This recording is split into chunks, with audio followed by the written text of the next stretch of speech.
Friends, स्वागत है आप सभी का दिशा क्लासेस के ऑनलाइन यूट्यूब चैनल पर। अभी मैं आपके सामने क्लास 10th का साइंस के ऑब्जेक्टिव के बाद वाले क्वेश्चन लेकर आया हूँ। 5वें क्वेश्चन से लेकर 22वें क्वेश्चन तक पूरा सॉल्यूशन है, तो ध्यान से देखिएगा। और अगर आपको कुछ भी प्रॉब्लम हो तो कमेंट के माध्यम से पूछिएगा। अगर आपको अक्षर सही नज़र नहीं आते हैं तो भी मैं आपके सामने पूरा अच्छे से बोलकर बता देता हूँ ताकि आपको समझ में आ जाएगा। ओके, तो आशा करता हूँ आपको समझ में आ जाएगा। और पहले वाले ऑब्जेक्टिव का जो वीडियो डाला है, अगर वो नहीं देखा हो तो वो ज़रूर देखें और फिर मुझे कमेंट के माध्यम से पूछें कि अगर कुछ भी गलती हो तो। उसमें थोड़ा सा ध्यान दीजिएगा, एक सही जोड़ी में आपको थोड़ा ध्यान देना है। उसमें थोड़ा गलत हो गया था। चौथा पाँचवा जो था उसमें सिरका अम्ल के सामने ही आपके जो लिखा है वही आएगा, और ऑक्सीजलिक अम्ल के सामने भी COH लिखा है वही आएगा। ओके, तो थोड़ा सा उसको सही कर लीजिएगा। मैंने जो वीडियो बनाया उसमें मैंने उल्टा लिख दिया था, बाकी वो सही है। ओके, तो जैसे कि हमारे पास ये 5वां क्वेश्चन है, इसमें उदासीनीकरण अभिक्रिया अथवा वाला क्वेश्चन मैंने बताया है। ठीक है, इसका एक उदाहरण है हमारे पास HCl धन NaOH मिलकर NaCl धन H2O का निर्माण करेंगे। अम्ल और क्षारक मिलते हैं तो लवण और जल का निर्माण करते हैं, यही उदासीनीकरण अभिक्रिया भी कहलाती है। और इसका आंसर ये हो जाएगा। ओके, यहाँ पर उदाहरण पूछा था तो हमने उदाहरण लिख दिया। क्वेश्चन नंबर 6 आपके पास दे रखा है। मैंने यहाँ पर द्विविस्थापन अभिक्रिया का उदाहरण लिखा है आपके सामने। Na2SO4 धन BaCl2 जो बनेगा BaSO4 धन 2NaCl। यहाँ पर क्या है कि एक अपने को संतुलित रासायनिक समीकरण लिखना पड़ता है, इसलिए मैंने यहाँ पर परफेक्टली आपके सामने संतुलित रासायनिक समीकरण लिख दिया है। ओके, नेक्स्ट क्वेश्चन नंबर 7 जो था उसमें परावर्तन के नियम पूछा है। तो आपके पास दो नियम होते हैं। आपतन कोण परावर्तन कोण के बराबर होता है, और आपतित किरण, अभिलंब तथा परावर्तित किरण तीनों एक ही तल में स्थित होती हैं। ओके, इसका चित्र भी बनाए तो भी बना सकते हैं, लेकिन चित्र बनाने की कोई आवश्यकता नहीं है। ओके, नेक्स्ट हमारे पास क्वेश्चन नंबर 8वां जो पूछा है हमारे पास कि एंजाइम्स क्या होते हैं, इनके उदाहरण बताइए। ठीक है, तो एंजाइम क्या होते हैं, इनके कोई भी दो उदाहरण तो मैंने यहाँ पर बता दिया है। एंजाइम की डेफिनेशन लिख ली है। एंजाइम प्रोटीन है जो जीवित कोशिकाओं के भीतर उत्प्रेरक के रूप में कार्य करते हैं और रासायनिक प्रतिक्रियाओं को गति देते हैं। उदाहरण पेप्सिन, ट्रिप्सिन। ओके, अगर आपको सही नहीं दिख रहा हो तो अच्छी क्वालिटी में करके देखिएगा। 3 डॉट पर जाकर 720 क्वालिटी हो उसमें देखेंगे तो आपको सही अक्षर सही नज़र आएंगे। उसके अलावा आप मेरी आवाज़ सुनकर भी लिख सकते हैं पॉज कर करके। ओके, चलिए नेक्स्ट क्वेश्चन की तरफ बढ़ते हैं अपन। नेक्स्ट क्वेश्चन है हमारे पास क्वेश्चन नंबर 9। थोड़ा वीडियो लंबा हो जाएगा लेकिन पूरा सॉल्यूशन है, इसलिए अच्छे से देखिए। क्वेश्चन नंबर 9 में हमारे पास पूछा है कि हमारे शरीर में वसा का पाचन कैसे होता है। ओके, तो पूरा उत्तर मैं आपके सामने यहाँ पर बता देता हूँ। हमारे शरीर में वसा का पाचन शुद्रांत्र के ऊपरी भाग ग्रहणी में होता है, जहाँ पित्ताशय से क्षारीय पित्तरस पित्त नली द्वारा भोजन में मिलता है, जो भोजन के माध्यम को क्षारीय बना देता है, जिससे अग्नाशय से प्राप्त पाचक रस सक्रिय होते हैं तथा अग्नाशय से प्राप्त रस वसा का पाचन वसीय अम्लों में कर देता है। इस प्रकार वसा का पाचन हो जाता है। ओके, अग्नाशय की बहुत ही मुख्य भूमिका है। एक क्वेश्चन और पीछे आ रहा है अग्नाशय से रिलेटेड, जो मैंने आगे बताया है उसको भी अपन देखेंगे। ओके, क्वेश्चन नंबर 10 की तरफ बढ़ते हैं। क्वेश्चन नंबर 10 जो है, और अच्छा लगे तो ज़रूर लाइक करें, शेयर करें। ओके, और आप कमेंट में थैंक्स भी लिख सकते हैं अगर आपको अच्छा लगा हो तो। और अगर ये प्रयास सफल रहा तो मैं आगे भी आपके जो पेपर हैं इंग्लिश के और मैथ्स का जो कल हो गया, लेकिन अब इंग्लिश का जो बचा है उसका ज़रूर बनाऊंगा मैं। ओके, हिंदी का आप स्वयं कर सकते हैं, अगर ऐसा कुछ रहा बनाने जैसा ऑब्जेक्टिव तो मैं ज़रूर बनाकर भेजूंगा आपके सामने।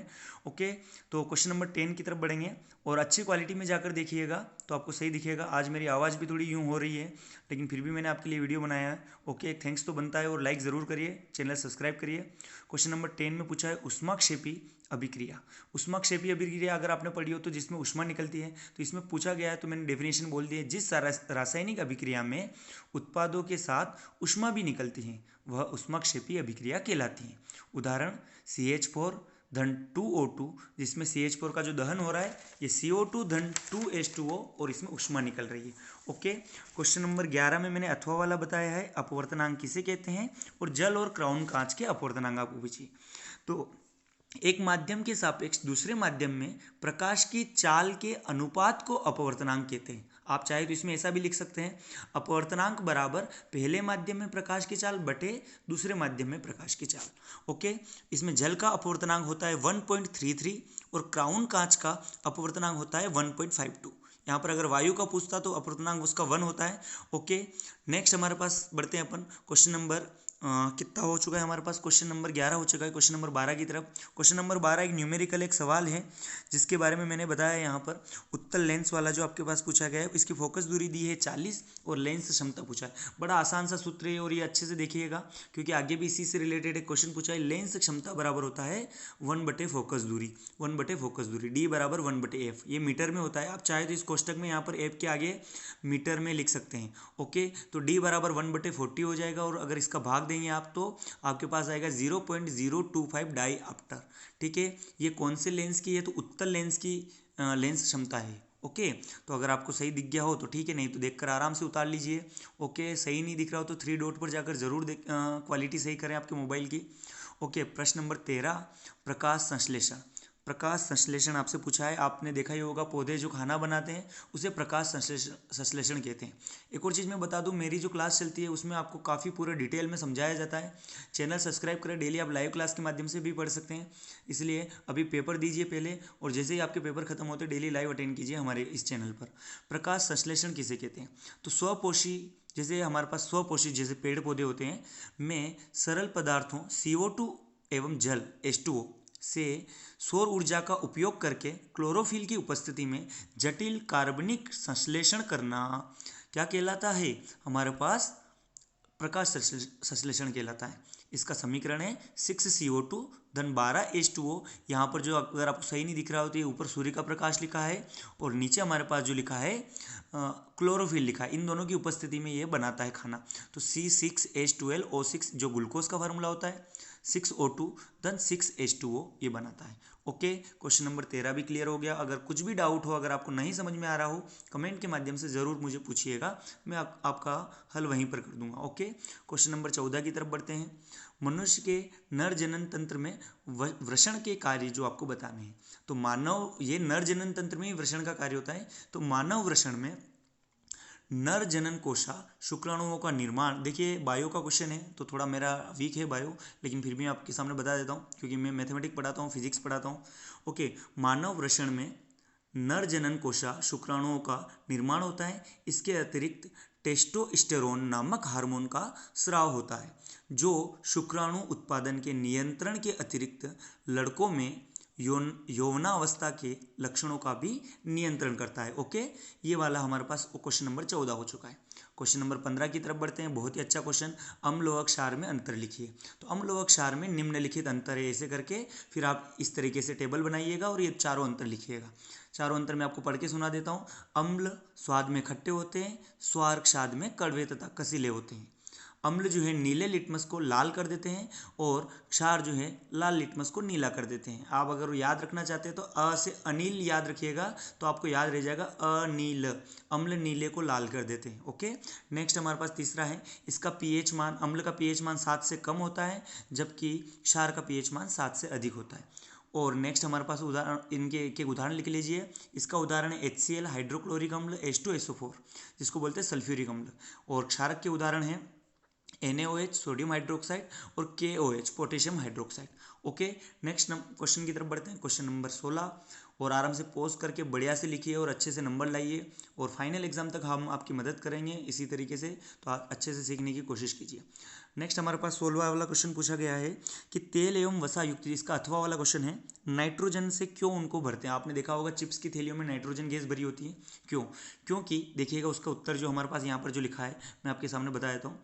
ये वाला जो क्वेश्चन है, तेल एवं वसा खाद्य पदार्थ वायु या ऑक्सीजन के संपर्क में आकर उपचयित हो जाते हैं और उनका स्वाद अथवा गंध बदलकर विकृत गंधी हो जाते हैं जो तेल एवं वसायुक्त पदार्थ होते हैं। इसलिए इन्हें नाइट्रोजन जैसी कम अक्रिय गैसें से प्रभावित किया जाता है जिससे वो विकृत गंधी नहीं होते हैं, उन पर तेल नहीं चढ़ता है। ओके, नेक्स्ट क्वेश्चन नंबर 17 की तरफ बढ़ते हैं अपन। धमनी एवं शिरा में अंतर लिखिए। आपको उत्तर करके लिखना है धमनी एवं शिरा में निम्नलिखित अंतर है। मैं थोड़ा जल्दी में था तो मैंने डायरेक्टली टेबल बना दिया, आप ज़रूर आगे ऊपर लिखिएगा। तो एक टेबल में धमनी, एक तरफ शिरा लिखिएगा। धमनी में देखिएगा, आप देखते होंगे हमारे हाथों में, हमारे शरीर में 2 तरीके की नलियाँ होती हैं। ओके, जिसमें रक्त प्रवाहित होता है, आपने देखा हो हरे कलर की भी होती हैं। तो ठीक है, आप डायरेक्टली यहाँ पर उत्तर लिखिए, फिर बाद में कभी इनके बारे में डिस्कस करेंगे। तो पहला, धमनी में इसकी दीवारें मोटी तथा लचीली होती हैं, जस्ट इसका उल्टा इसकी दीवारें पतली तथा बिना लचक वाली होती हैं। धमनी में लिखिएगा, इसमें ल्यूमेन संकीर्ण होते हैं और इनमें ल्यूमेन चौड़े होते हैं शिरा में। हृदय धमनी का मेन कार्य है यहाँ पर, यह हृदय से रक्त लेकर उसका संवहन संपूर्ण शरीर में करती है, जबकि शिरा जो है शरीर से रक्त लेकर हृदय में एकत्रित करती है। इसका अर्थ होता है धमनी जो है ना साफ रक्त को प्रवाहित करती है, जबकि शिरा जो है ऑक्सी रहित रक्त को प्रवाहित करती है।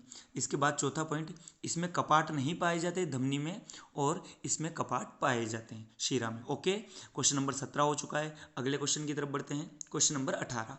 क्वेश्चन नंबर 18 में आपके पास सिंपल सा एक चित्र पूछा है, आयताकार गुटके से आपको प्रकाश का अपवर्तन बताना है। तो ये चित्र एज इट इज जैसा मैंने बनाया है वैसा बना लीजिएगा, ठीक है। प्लीज़ इसका पॉज करके ऐसा कैसा चित्र बनाइए, फिर मैं आपको इसको थोड़ा समझा देता हूँ, आपको कहाँ कहाँ क्या क्या लिखना है। ओके, मैं थोड़ा सा इसको बिगाड़ रहा हूँ।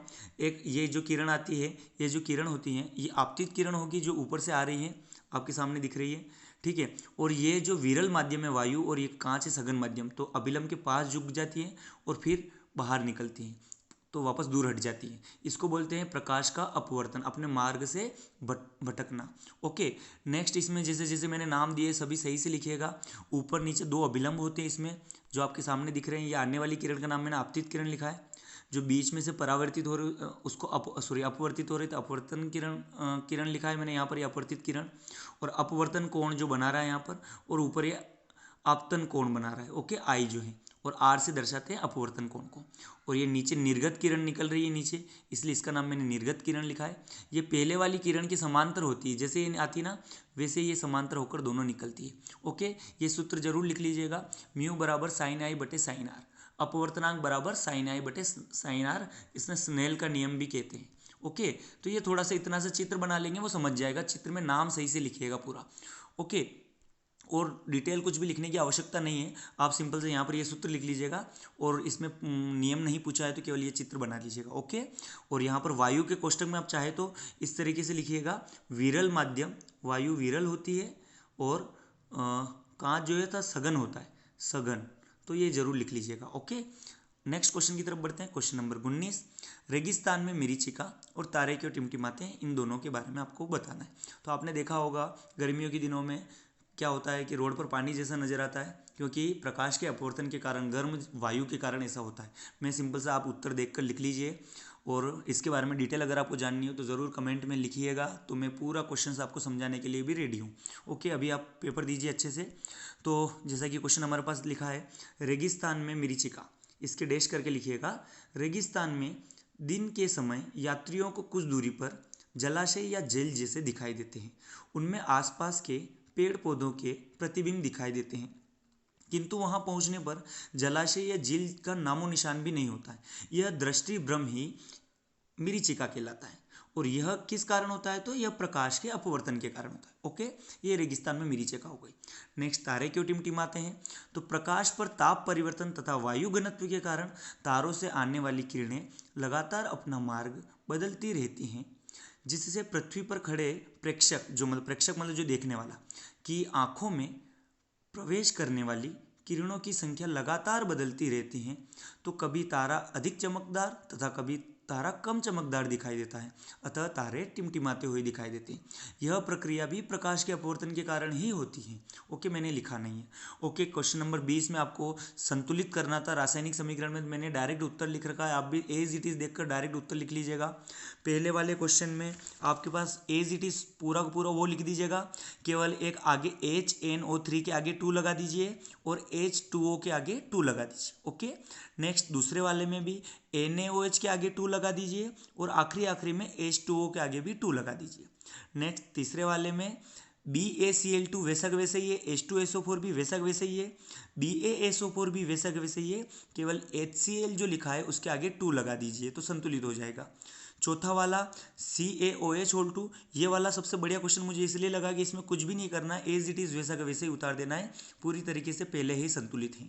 और जो पांचवा वाला है, इसमें केवल LHS में CaOH होल टू आपके पास जो दे रखा है CaSO4 2H2O के आगे 2 लगा दीजिए और उधर जाकर H2O के आगे 3 लगा दीजिएगा, जिससे क्या हो जाएगा, ये संतुलित हो जाएगा। ओके, आ गया समझ में? आशा करता हूँ 20वां क्वेश्चन भी समझ में आ गया होगा। 21वें क्वेश्चन की तरफ बढ़ते हैं। 21वें का ए पार्ट, 21वें का अ वाला भाग बोल रहा है मानव के पाचन तंत्र का चित्र बनाना है। तो आपकी किताब में आपके पास पेज नंबर भी मैं आपको अगले वाले इससे जस्ट आगे थोड़ा सा बता देता हूँ कि कब है। देखिएगा पेज नंबर 110 पर, पेज नंबर 110 पर ये जो मेरे सामने जो चित्र दिख रहा है, ये पूरा एज इट इज चित्र आप बना लीजिएगा। हिंदी मीडियम की किताब में दिया है तो ये चित्र ही बनाना है। इसमें बोला गया है पित्ताशय और अग्नाशय को नामांकित कीजिए। तो चित्र बनाकर आप सभी नाम नहीं देंगे तो भी केवल पित्ताशय और अग्नाशय को दे सकते हैं, या आप पूरा ही चित्र बना लीजिएगा। ओके, तो इसका ए पार्ट तो ये है और बी पार्ट आपके पास है आमाशय, अग्नाशय सॉरी, और यकृत जो होता है उसके कार्य लिखने।